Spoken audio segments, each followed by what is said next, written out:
لو بتحتاري تعملي اكل ايه كل يوم، تعالي نعمل مع بعض الوصفه دي. مش تاخد منك اي وقت وتتعمل بسهوله جدا. هنبدا ونقول اللهم صل وسلم وبارك عليك يا رسول الله.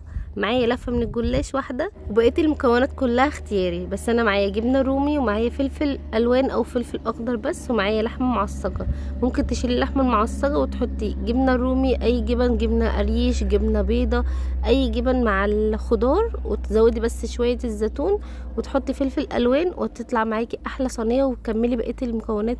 هندهن الصينيه بشويه سمنه او شويه زيت، وهنحط نص لفه الجلاش. بعد كده هتحطي اي حشوه اللي زي ما قلت لك، ممكن جبن، ممكن جبن بس وخضار، ممكن لحمه، ممكن اي حاجه تتحط في الجلاش. ما بيقولش لا بصراحه، وبيطلع كل مره بيطلع ألذ من المره اللي قبليها. حطيت نص المكونات زي ما وريتك كده، ما شاء الله كتر المكونات اكتر.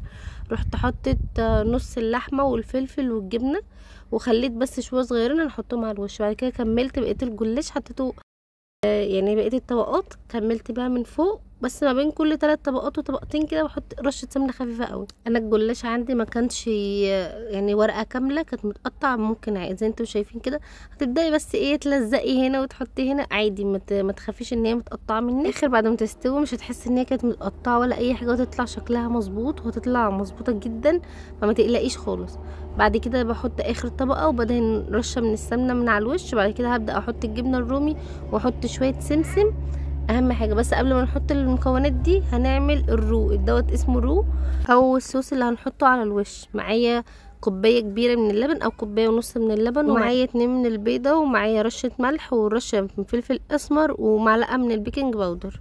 بيكنج باودر ان هو بيخليه فلافي كده، مش بيخليه مكتوم جوه بعض، بيخليه هش. وبعد كده هنقلبه ونحطه عليه. بعد ما قطعت الجلاش، انت عايزه بقى تقطعيهم سمبوكسات، تقطعيها مكعبات، على حسب اللي انت التقطيع اللي انت عايزه تقطعيها. بعد كده حطيتها وتسيبيها بس ايه 5 دقايق يعني تتشرب، ما تحطهاش على طول في الفرن. بعد كده حطيت رشه الجبنه ورشه سمسم، بس الفيديو هنا فصل، بس حبيت اوريكم رشه السمسم بتدي طعم تاني خالص، جربيها. ويا سلام بقى لو حطيتي حبه البركه، منك حطيتي فوائد كتير ومنك كمان طعمها لذيذ. سبتها ارتاحت 5 دقايق، وبعد كده حطيتها في الفرن على درجه حراره 200. وبعد كده خرجت، ما خدتش اي وقت، وبصي شكلها لذيذ ازاي. ويا ريت يكون عجبكم الفيديو، ما تنسوش تعملوا لايك وشير وتشتركوا في القناه. السلام عليكم.